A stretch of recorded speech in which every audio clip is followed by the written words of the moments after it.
right, and welcome back to the show. I'm your host, Soli, and once again, another entertainment exclusive interview. We have SAG-AFTRA actress Rachel A Bryant. Her credits include Yes Day for Netflix, In Bed with a Killer, The Campus, and the upcoming Craving, which will release sometime this coming Yes. year. Yes. Yeah, Thank you for having me. This is great. I'm excited. absolutely, anytime. She has also done various web series and sketch comedy, including Sketch Bacon, Biff the Human Slayer, and The Disappearance of Madison Bishop, and has performed for Murmur and Lounge Theater, as well as toured with the Right Citizens Brigade and the Groundlings. So, welcome to have you on Yeah. the show. Yeah. Thank you. Thanks so much. You looked into my resume. I appreciate it. You did Don't your you due hate it when diligence. everyone just looks at like the first 5 credits? Yeah. Oh my god, they're in my favorite Marvel. Yeah. You did your research, which I appreciate. So yeah, I'm excited to chat to see where this conversation goes, just to have a good afternoon. It'll be fun. Yeah, I'd seen you promoting a few various things in some of the acting groups, and some of those are very great, and some of those can be a little heated depending on who's sharing what. So Totally. Yeah. you were Yeah. fortunately in one of the better groups. So I was like, okay, cool, because I had some people who were like, "Hey, here's my demo reel," and no one says anything, and then I don't know why. There's been like a lot of like complaints about like the pay rate or just how the casting call is done. Is like, just accept it or don't, guys. There's That's true. I don't Like, see the if you're point. not interested in that rate, you don't need to necessarily talk about it. And even if you did want to talk about it, you could DM the person, but putting somebody on blast in front of everybody else, I don't know. It It just seems sounds like a like, conversation that should happen just between two people. yeah, don't pick on the little guy. Yeah. Yeah, for sure. Uh, unless it's truly offensive, then just say, "Hey, stop posting that in the group." Well, yeah, if there's something that, and sometimes I can smell it with, like, I'm a woman in this industry. There's things Hmm. that seem predatory, and then I'll be like, okay, this is Yeah, somebody that I'm not interested in ever interacting with, and thus will never interact with them. that's a But good most point. of the time, it's just, either new filmmakers or filmmakers that are trying to do a passion project, and they're just trying to get people excited about it. There is that, absolutely. Yeah. A lot of photography groups have been pretty good at cutting down on that and saying, "Hey, here's the boycott list. This Yeah. person didn't pay their models, or like you say, acted like a creep on set. Yeah. Yeah. That's the boycott list." Yeah. So you've been doing this quite a while, especially a lot of short films and a lot of other independent stuff. So let's start where it all began. What started the acting bug? Yeah. I was in a play when I was in high school. I was in Anne of Green Gables. It was through my community theater in Los Altos, where I grew up. Um, Nice. and I didn't play Anne, I played her best friend, Diana, in the play.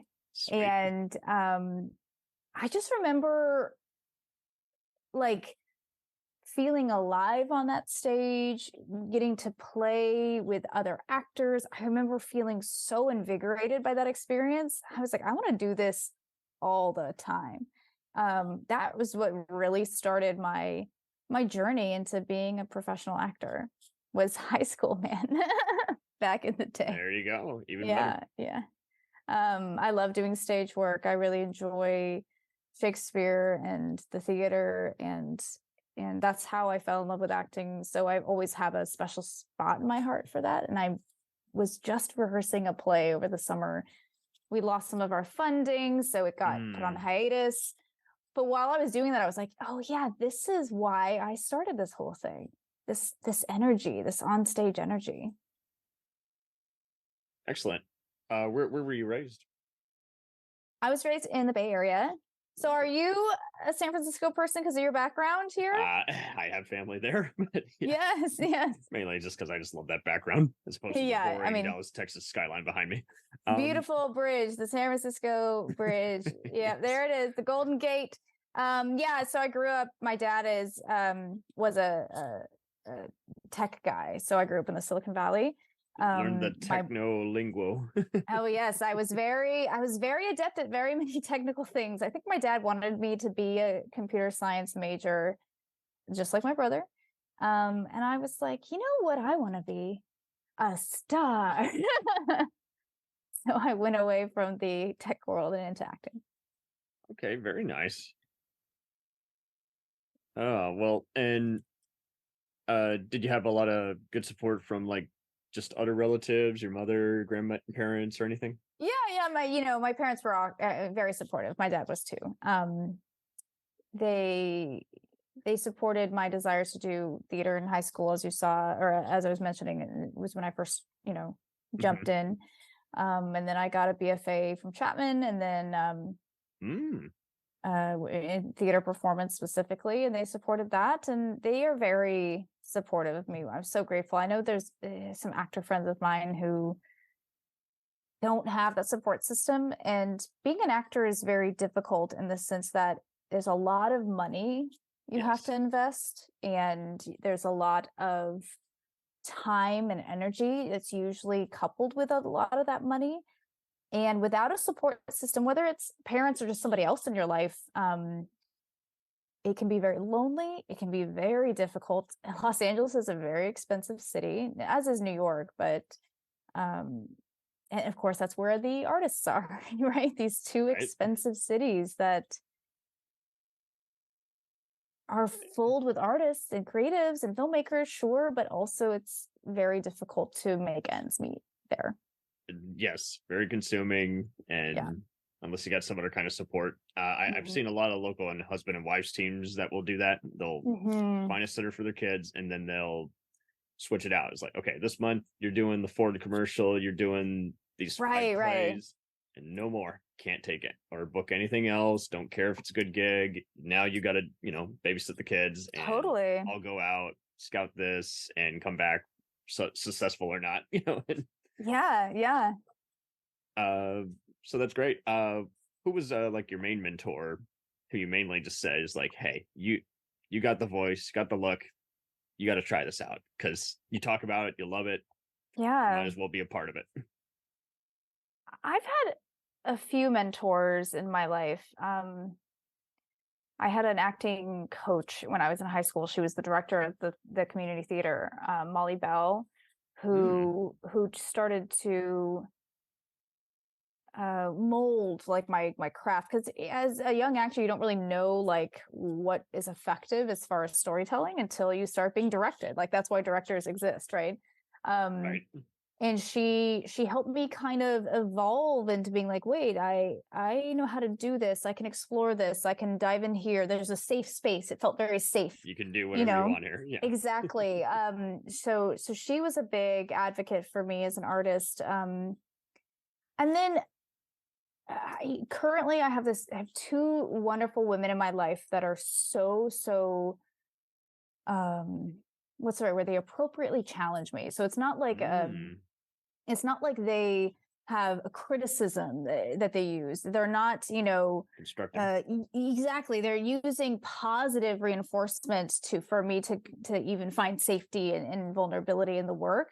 Amy DeShays is my acting like coach for my auditions, and then Jamie Carroll, who I was taking classes with for a long time. She's based in New York specifically, actually. So I I've saw been that. doing Zoom classes. Yeah. Yeah. Um, she is. I mean, they're both incredible women, but they just help me understand story in a different way. Help me dive into the personal aspects of the work, because in the end being an actor is just being yourself in a certain set of circumstances. It's not like trying to become somebody else, you know what I mean? Bingo. Yeah, yeah.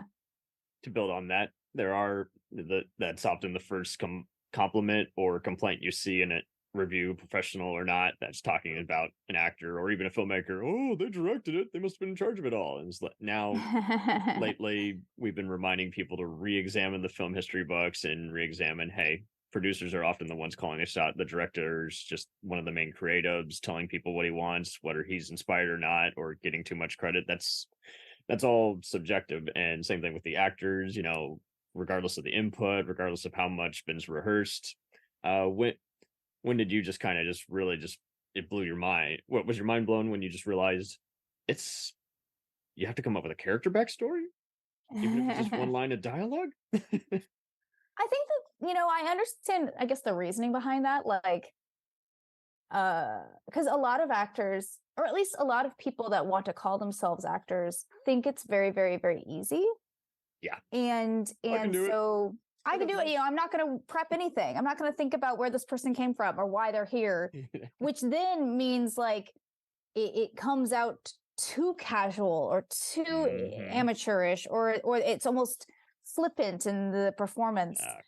So I think that as part of like learning, you almost get taught to over prepare so that you actually care about what you're doing, whether that's effective in the long term. Everyone has their own methodology, but what's really been speaking and resonating with me in the last couple of years in my work is okay, this character, I talk to the director, like, what are you wanting the audience to feel or see with this particular character? And if he says something like, or she says something like, I want them to see the naivete of this woman and maybe feel themselves in their own naivete, then I'm like, okay, well, where am I naive? Where do I feel those feelings? And then I can bring in, okay, well, I'm this woman named Isabel, and I'm naive when this and this and this happens. So it really is trying to bring together this imagined character and my own life and put it together for the screen. Very cool. Very cool. Plus, I mean, you just hit on just kind of keeping the flow just kind of consistent. Just like keep asking these questions and just examining it, seeing if it works. Yeah. I'm very collaborative as an actor. I want to talk about the work with either the director or my other scene partners. I think it's only beneficial to talk about it. I think there's sure maybe some people don't work that way, and maybe their performances are really are lit up by that. But personally, I like to have that collaborative component because I feel like we are all on this ride together. We're all trying to make this story together. Let's talk about it together. Right. Yeah. As to hit on that, I see a lot of people when they're doing a review of, like, say there's a new DVD or Blu-ray containing deleted scenes, they're like, why do they think that worked? I'm like, sometimes you just had to see it for yourselves. You had to waste that amount of film. Now everything's digital, so you really don't lose much except just time. And to your point, like directors and actors get a lot of credit, but really the people that are telling the story are the editors. Like the editors are the people that are like, okay, I've got all this stuff. Now I'm going to like trim it and cut it and rearrange it. I have a friend who does editing for some big movies, and he was watching this old short I did a few years ago. And he was like, you should, he was giving us feedback, and he's like, what if you put this scene that we had like second? What if that opened? I was like, what? My mind hadn't even thought about rearranging the order because it had been written one way. Then we did that. We switched the order, and I was like, oh my gosh, this totally makes sense. He's done enough montages and experiments. Exactly. It's an editor. It really is a wonderful, when you see a wonderful movie, it's like, oh yeah, that editor had a great job. He had good footage, sure. Yeah, like it's not like the acting was bad, but he really told that story that way too. Oh, that's just it. It might have been people. So why do you think everyone gets like the superhuman component? They're just like, oh, it was nothing. It's like, no, it was hours of heartache. I think maybe because we love it so much, we want it to be like this. It is magical, right? Even though it's just like a tourist park or a restaurant, it's like you don't want to see the morning hour crew. That's true. That's true. Getting started. The fact that like movies get made at all is kind of extraordinary because, my boyfriend talks about this adage that he's come up with that like independent films and even like studio films, they will do anything in their power to not get made. And it's a bunch of people trying to push this boulder up this hill. And if you get it done, what an extraordinary feat you did. Like, that's half of the battle, truly. Yeah, the other half is, of course, what's compelling, what's interesting, what's good writing, what's good acting. But just getting something done is extraordinary. It is. Seemingly unfathomable at times. You're like, how did it? So, we've already glossed through how the industry is a little complex and tabloids kind of don't even remotely paint a picture of this. it's also hard to find kind of friends and family who really understand it. You'll see so many, you're Mm-hmm. like, I don't really know what you do for a living. I just think it's something dumb. Oh, you're on that sitcom. Oh, Mm-hmm. you're in the Allstate ads. How do you think people can get to understand this better without it sounding cryptic or just you Mm. lost me after the first sentence? That's a really interesting question. I've never been posed that question. I really appreciate that. I just like to ask all type of people because Yeah. communication is just so hard. It And can be done, you're but it's just hard to explain to some people. Oh, you do this. Oh, until you've lived in those shoes in a way you can't fully what's a understand that stand-in? experience, What's camera you A or know. B? But even like from my perspective, I haven't had a 9 to 5 desk job before. I've always Right. had fun, like fun, I'll put in quotes, sometimes they weren't as fun, but like random things like gigs. I'm very much the gig economy girl. But so like in that capacity, I have a very little idea of what a 9 to 5 desk job would be like. What is that experience? In the same Yeah. token, they probably look at me and they're like, how do you do this whole acting thing, all this rejection? Like, are you just playing all the People time? fear And rejection, even exactly, though like that's how you become good. it is the majority of my life is learning how to hear the word no and keep moving forward. You break through the barrier. Yeah. Yeah. How do you like to explain certain kinds of this humorous aspects of this industry to people, do you think? Because like my sister made a Apple cart joke the other day, and for those who don't know, that's just used to mount certain camera and film equipment on certain things. My parents were lost. My father thought the boom mic joke was funny, but my mother's like, stop, you're over explaining it. Let's move on. I don't get it. And I'm like, "Oh, I thought it was funny." You're right, you're right. I think there is a point where some people just maybe won't get it. And So I think just that's move on. okay. Yeah, I think in you'll find your people, right? There, I guess, like, to your initial question, we were all kids at one point. We Hmm. all had moments of imagination, of play. So if you can ever recollect those times where you were like, wow, I get to just live in the moment and have a good time exploring something imagined, that's what being on an actor, like the acting specifically, is about. There's a whole bunch of other stuff like administrative work, connecting with people, selling yourself, hearing the word no and Yes. selling yourself again and hearing the word no, like pitching. There's so much pitching, right? But all the crux of it is to get to that moment where you can just play. Bingo. Yeah. So often casting agents are pretty cryptic. They're often just looking for something different and to see how Mm. spontaneous or how many different takes you can do of the same line as opposed to do it again. Uh, what has been some strategies that you've utilized that you often get a little more feedback on that you noticed? I think that I think what in the end casting is really just looking for authenticity. And Okay. so you know, as I've really leaned into that more and more in my work, um, oh, that was great. Do it again and just try something different than having just a different authentic moment. There you go. Because nothing can ever be exactly the same as it was, because it's like moment has passed, that moment is dead. Now all we have is now, right? Hmm. So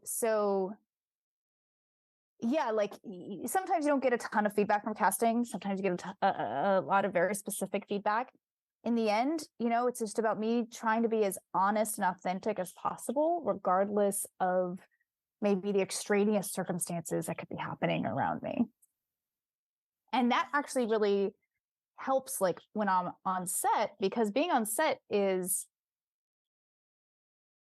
people walking around with lights, people yelling, people in my face doing, the light meter to my makeup, to I'm being covered in blood and it's the most frigid thing I've ever dealt with, like all of those things. And then all of a sudden it's like, okay, and go.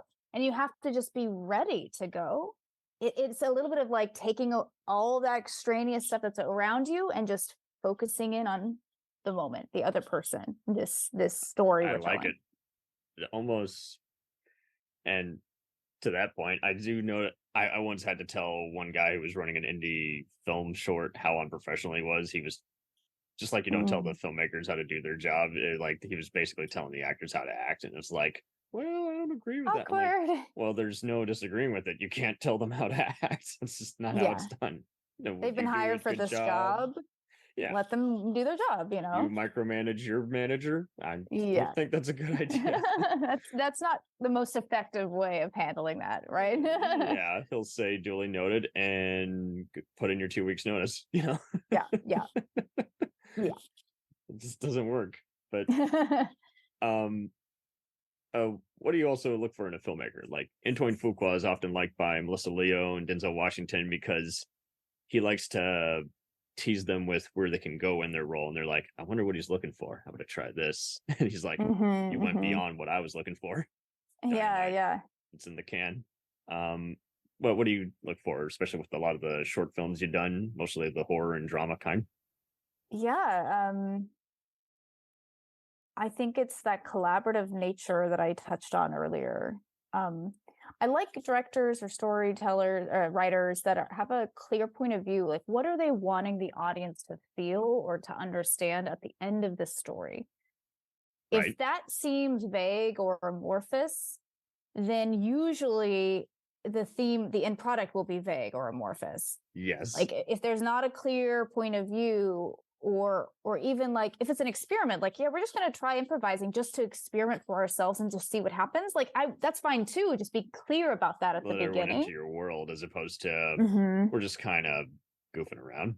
Yeah, let's, what if we got a few people together and it was a first date? Okay, so then what happens? Well, we'll figure it out that day. Well, that's not really like, I like people with a clear point of view that feel very collaborative and excited to work with me and hear my thoughts on character and on story, and that have a good sense of humor, that seem just easy to work with. We're going to be working together for 12 hours straight. Tensions are sometimes really high, but people that are just relatively easygoing and professional will get that done with a smile on their face. That's important. I don't like a sourpuss person, because then it's kind of a demoralizing work day at that point. I want there to be some fun. Like, isn't this supposed to be fun? We're making movies, people. We're not sitting here doing brain surgery. Like, we should be having a good time. Yeah. If it becomes a long day, that just kills the mood. Yeah. Sometimes it has to be a long day, right? Like, I get it. Like, you have to wrap out a location. We have to get the stuff done before we move to the next place, before we load out. Great. I think we are all on the same page of that, but just people that are just yelling for no reason, or just leading with anger, or that's not supportive to a group environment, in my opinion. Yeah, just too much ego, maybe, potentially. Yeah, so many people. So where do you stand on that? Because it just seems like kind of like just endless stuff that no one will ever find out a solution for. We're talking beyond just heated politics, and where you meaning like culture seems to be just like a if their ego question. is too big. Yeah, ego now, it just seems as like, oh, it's acceptable, or yeah, I'd probably do it too, or it just seems like half the time people are like excusing the fact that, oh yeah, sorry, I'm an asshole, and then other times it's like, well, I can make it work. I mean, if you want to be good, you got to think you're the best. So why do you think it just seems to just kind of just become a bloated conversation after a while? It's just like, it's gonna happen, but it can be managed as opposed to outrageous. I guess like people who are overtly dicks to other people, I would not, if I discovered that on a set, I'd be like, this is someone I won't want to work with again in the future. As far as like why that's happening, I think this is a little bit of a understandably self-important career choice, because you're like, I have some things I want to tell the world, and there has to be some ego driving that thought, and I think that that's healthy. I think it's good for us to want to share our stories, because it's like, for me personally, the reason why I want to be an actor, why I'm an actor, why I pursued this whole thing, is because when I was a kid, I was pretty lonely. I didn't have a ton of friends. I did a lot of imagining and playing by myself, of like, Same. out in the yard. Yeah, exactly. Or like, I've read a lot of books and story and movies and TV shows. When I would see somebody who kind of had that similar idea of being alone, that similar, what I perceived as being alone, I was like, wow, I'm not alone. Look at this person on the TV that is going through a similar experience and is thriving potentially, or is at least getting through it. Right. So there is something very pure about my intention of being an actor. However, there is still me being like, I'm going to put myself out there. There has to be some ego behind that.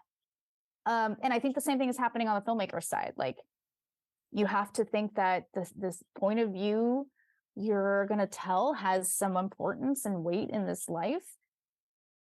However, that does not excuse you being a, maniac, a power hungry maniac on a set, because I think you can't make your movie by yourself, right? You have to have people doing lights and people doing sound and makeup and actors, unless you're doing like, claymation on your own with your own lighting setup. You have to have other people. So have the ego be the appropriate size, I guess, is my response to that. No, it's fine. Because this is what we look for in the organic chats, and half the time it's not even the usual predictable answers, Right. So a lot of recently, just, post COVID, a lot of people were opening up how just all these hidden truths, just how it's been long overdue that everyone start just having open discussion more often, and even address their mental health. That's just become as a result of just so much rigid of just not doing what they want. We often thought, oh, it's just a middle-age breakdown. Like, oh, it'll happen way before middle age, especially if you're mistreated or under so much pressure, or just unhappy outside of your next corporate gig. Totally. What have been some other do you think it's just you're getting more sensitive roles at any other casting audition? I mean, I think to your first point, I think thankfully people are more open to talk about their mental health in a public forum. I do think that there's still a lot of growth we have as a society of like stories of representation for underrepresented communities. Thankfully there has been progress on that, and I'm grateful to be, in a time where it's not just the same people on screen all the time. Or the same people behind the screen all the time, for that matter. Saturation is dying down. Totally. So, but as far as like the types of projects, and if that seems to be, maybe we're more aware of like complex characters, I do think that is happening. For a while I was doing a lot of like dumb blonde auditioning. And there's always a place for dumb blonde. Don't get me wrong. There is a fun component to that, but thankfully that has been so few and far between in the last couple of years. And I think it could be due to the fact that people are wanting just to see more layered characters on screen, because we're starting to recognize how much more layered we are as audience members. Complexities, they're actually ready for it, as opposed to, oh, that bores me, the human mind. Yeah. I mean, and there's always going to be trends like this ebb and flow, and that's okay. There can totally be like spectacle, dumb entertainment. And if it's aware and the audience is aware, I think that can be so much fun, but, and we might see a trend of that if everything feels so heavy and so layered and complex right now. We might be excited and start grasping onto the fun stuff that might happen in a year or two, right?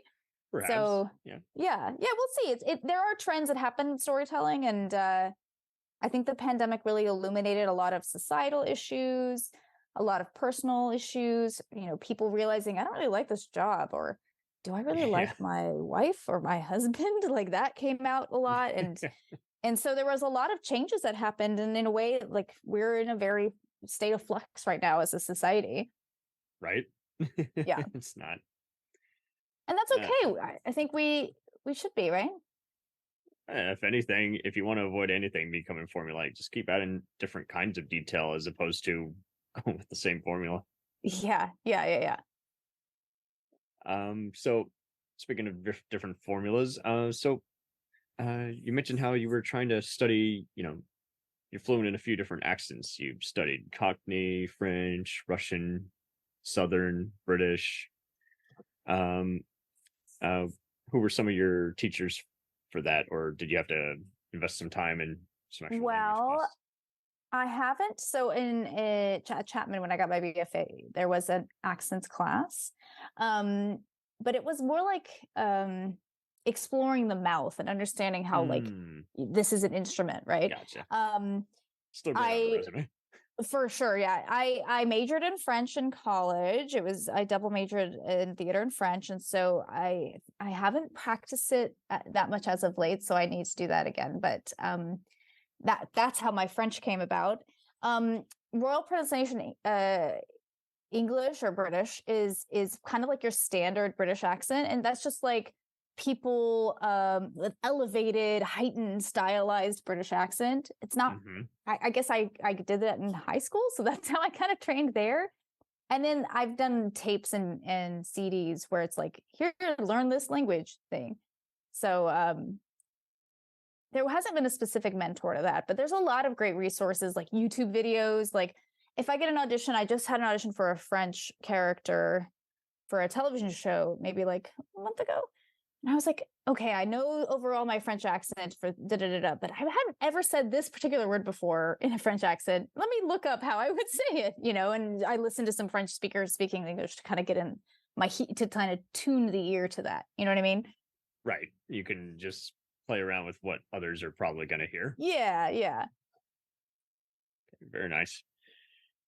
And since you've been getting into a lot of horror and supernatural mystery movies, and you recently worked with Felissa Rose, yeah, Sleepaway Camp, have you been kind of saying, hey, I kind of want to try my hand at being a scream queen? Well, I've done a few horror films. Let me see how many I've done. Let's see how many times I've died. I think you're gonna have like 5, not including the shorts, which are about 10. Yeah, and so like Heart of the Home and Human Zoo and Death Day, which is also known as The Campus. Yeah, The Campus. And then Craving. So I really enjoy horror. And then of course, like the couple of shorts that I've done, like the one that I just produced and wrote and starred in, it's a vampire short. And so we're going to the festival circuit starting in 2023. So what I love about horror, and I would love to be a scream queen. I think there's so much awesome, interesting work out there, and so many, and there's so much elevated horror that's trying to tell a lesson or, help people understand something from a new perspective. And I think it's a really effective way of doing that. So you know what? I'm down. Listener, I'm down to be that scream queen. It's no different than wanting to be the next action star, the next stand-up comic, the next. And I don't mind being covered in goo. Blood is it's uncomfortable. Granted, at times it's very, very cold, and I already run cold. I'm like a turtle. So then put blood on top of me, and I'm just like shivering the whole time. But at the same time, I was talking about that sense of play, that fun imagination earlier. That is what this is too. It's like, oh yeah, I get to play today in the sandbox of blood. and once it's over, you're like, wow, just about 5-10 hours of all that makeup. Yeah. I know. I had these on Craving. They had this blood on my hands, and I won't give away where it came from, but I had blood on my hands, and it was so sticky that I would like in between takes, I would like push my hands together and like pull them apart. And like back in the day when you would like do that with like glue on your hands, and it was just like, but then of course by the end of the day, I was covered in all of this like lint and we had sawdust on the floor. I had all this stuff stuck to my hands because of the blood. It was so silly. Hey, we like silly. Yeah, I'm a silly gal. So, how did you get to be involved with Sketch Bacon and even a guest appearance on Eric Andre of all shows? Yeah. Eric Andre, I just auditioned for. It was a very silly audition. Sketch Bacon, though. So I was just talking to these guys about this. I had worked with somebody named Matthew Luddy on an AFI film, and he was like, hey, you're really great. Like, would you do this other thing that I'm doing? Like, okay, sure. So I show up at his house for this. It was like a scripted radio podcast, I think. I'm not sure what happened to that particular project, but anyway, I met this other person when I was there. And this other person is named Cody. And Cody, wrote a lot of these sketches for Sketch Bacon and started them as well, produced them with his other friend, Cody, Ivan, and Chad. These four guys that just like want to make stuff. They made so many things this last year in 2021. So much. Yeah. They just did the Spooky Plus anthologies that I have a small role in. Yes, I saw that with Doug Jones. Yeah. Well, I guess it's like a supporting role. It's not like a bit part, but they made that plus all the Sketch Bacon for this last episode. And then they also have done Biff the Vampire Slayer in the last like year and a half. Like they are workhorses. Yeah, Tower 14 Media. Yeah. Exactly. They're great guys. And it's just from me randomly working with somebody and just being a good person. Like, yeah, I'm down to do stuff. I try to be super kind and collaborative. And I think that leads to other opportunities. That's very neat. Yeah.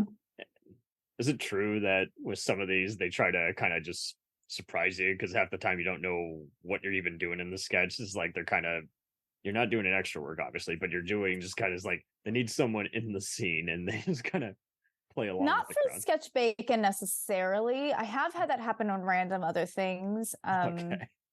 But thankfully for Sketch Bacon, they have a clear idea. Maybe they don't have a script, but they're like, okay, we want to, have you holding a fake baby and you keep getting angry and angry every time I talk about how small your baby is. And it's just like a premise. So in a way we improvise, sure, but like, it's more of like, here's the bit. We're going to play with this bit.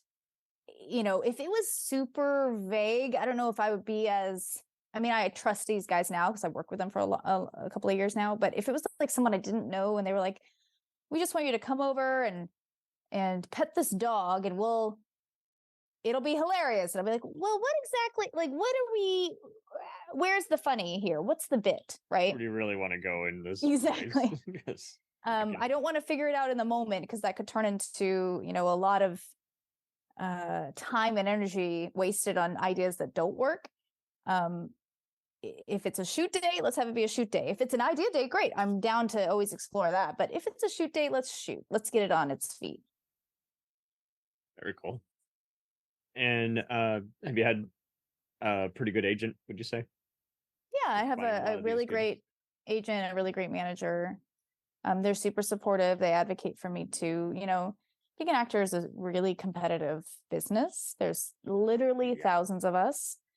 I couldn't for those who no, I know, like we're a hot commodity.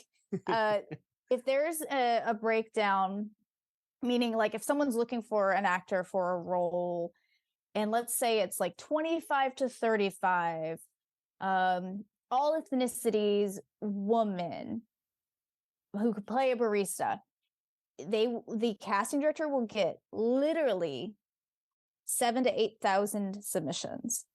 Oh, damn. And that's just people who have reps. Those aren't even the people that are just like in Los Angeles looking for reps. And then of those 7,000 to 8,000 submissions, they have to give appointments or, ask for an audition from at the most 100. But even then it can be as little as 15 to 20. So I throw those numbers out there because it's good for people to realize like, oh, what are the, like getting an audition is like a massive win actually, because you stood out among 8,000 other actors. So And many. also that sometimes you won't get the audition just because there's maybe someone who just fit the vision of the story a little bit better. Right? Yeah. Oh man. And would you say the audition process is slightly changing up a bit? Yeah, so pre-pandemic, auditions were not exclusively in person. We did have some self-tapes. But commercials were almost all in person, which means usually a lot of driving. And then some were, theatrical auditions, which just means narrative, were also in person. Right. Now with the pandemic, it's almost all self-tapes, even on the commercial side. The nice thing about that is they do see more people for each role. So good. like I said, they can have 100 people now versus just like 15 to 20. They you get an opportunity because you're in control of the environment. You could do the take a few times. You could kind of get into the groove a little bit.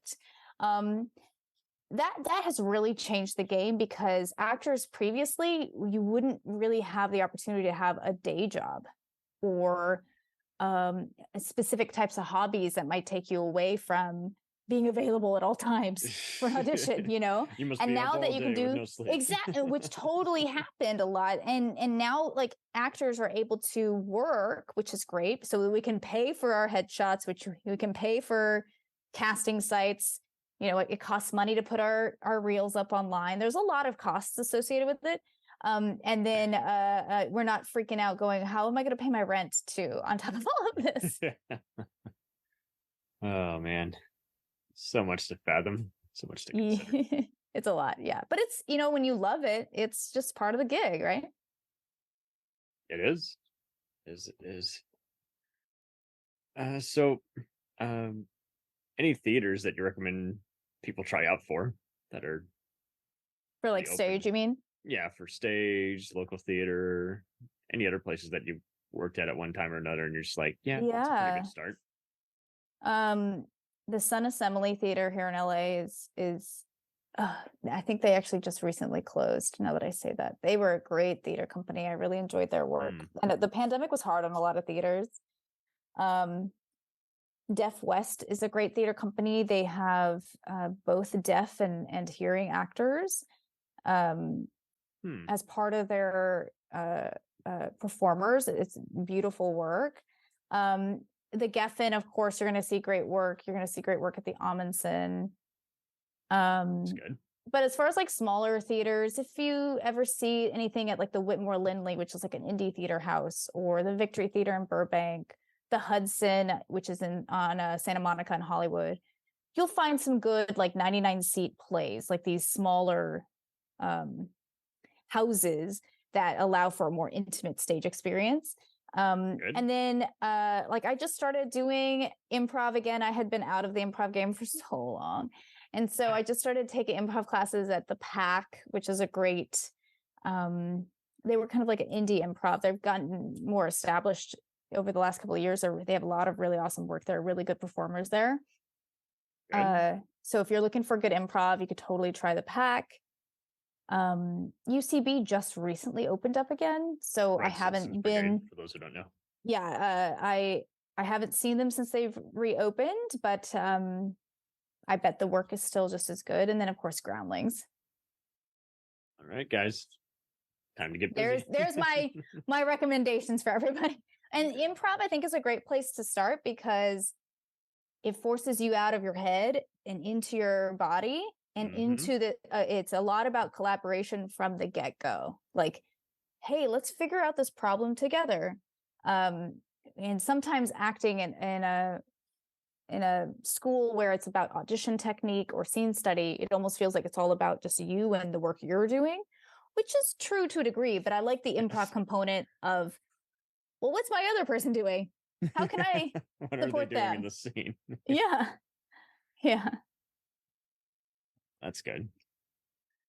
And just any upcoming projects that besides your upcoming project, which I mentioned at the start, that you'd like to promote? Yes. I mean, I'll go ahead and plug Craving again. Craving, I think, is supposed to come out by like March, I think. Maybe a little even before that. I'm super looking forward to it. I have no idea. I haven't seen any of the rough cut stuff with me yet. I've seen like super little bits. What I have seen, it looks great. I cannot wait to see that on the big screen. Having to know, I can't tell anyone. Exactly. So I'll just say I really look forward to that. Let's see all the things that haven't come out yet. So I am in a feature called This Sucks that should be out next year. I play the most vapid Valley girl you could ever imagine, and she's hilarious.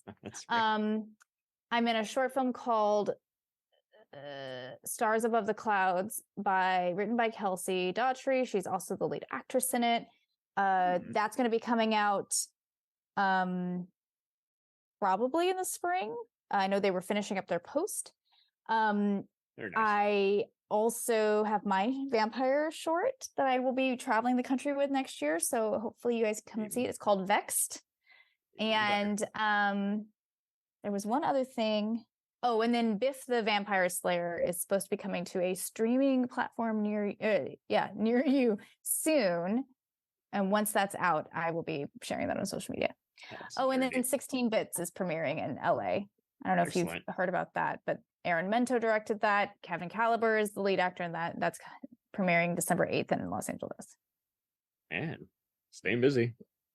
And now, I'm trying. Everyone is, but yeah, it's pretty wild how we've gone from YouTube and now, Amazon stopped accepting indie films unless it's, an actual company submitting it. Now people are putting their stuff on Tubi.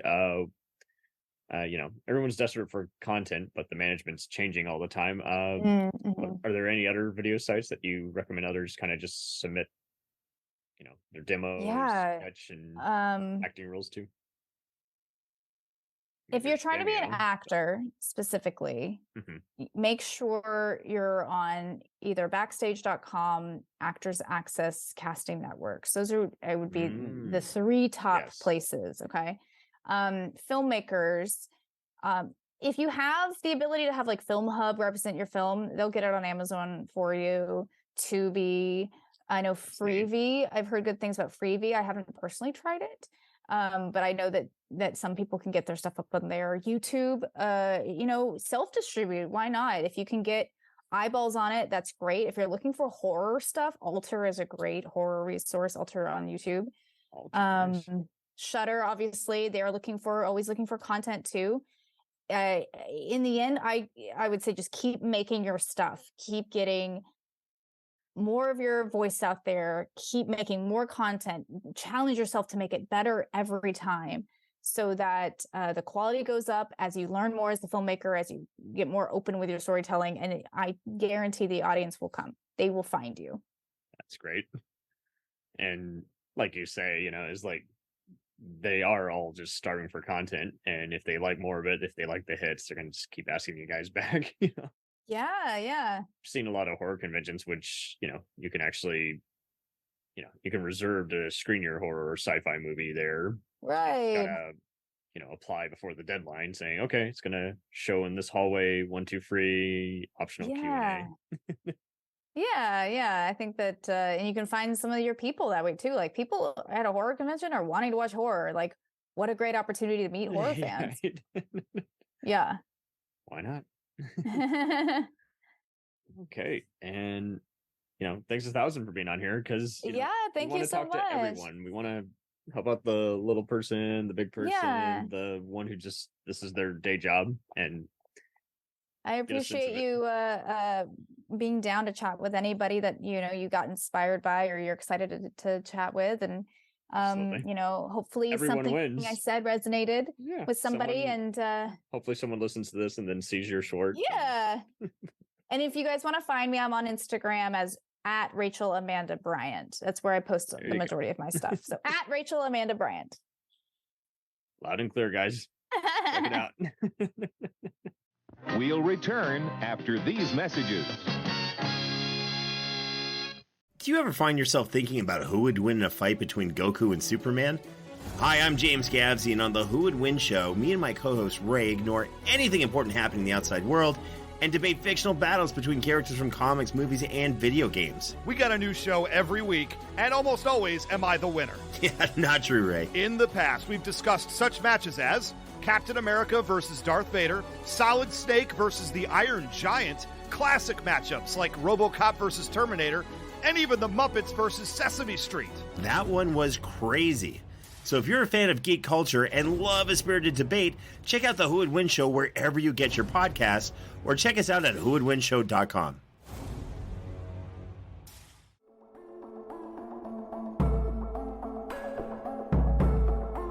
We let things pile up in the DVR, we add them to our queues, we wait for the DVDs and Blu-rays. We time shift. The Time Shifters Podcast. Sci-fi, horror, fantasy, superheroes, comedy, action, film, television, maybe some not-so-current events. Find us on iTunes or at timeshifterspodcast.com. Cool thing about Blind Knowledge is we are in multiple countries. We are worldwide all across the globe. We are in the US, we are in the UK, we are in Canada, Germany, India, Japan. We're in Australia, y'all. BlindKnowledge.com. Now back to the feature presentation. Dragon Ball Z, One Piece, Naruto, all things that we love, all manga that were originally published in the legendary magazine Weekly Shonen Jump. But not every series can run for 300 chapters and have a hit anime. This is David. This is Jordan. We're the hosts of Shonen Flop. Each episode we look at manga that ran in Jump that didn't quite make it. We discuss what it did wrong, what it did right, how the series could have turned itself around, and ultimately, was it a flop or not? We're on all your favorite podcast apps, and you can find us at shonenflop.com. Keep on flopping, floppers.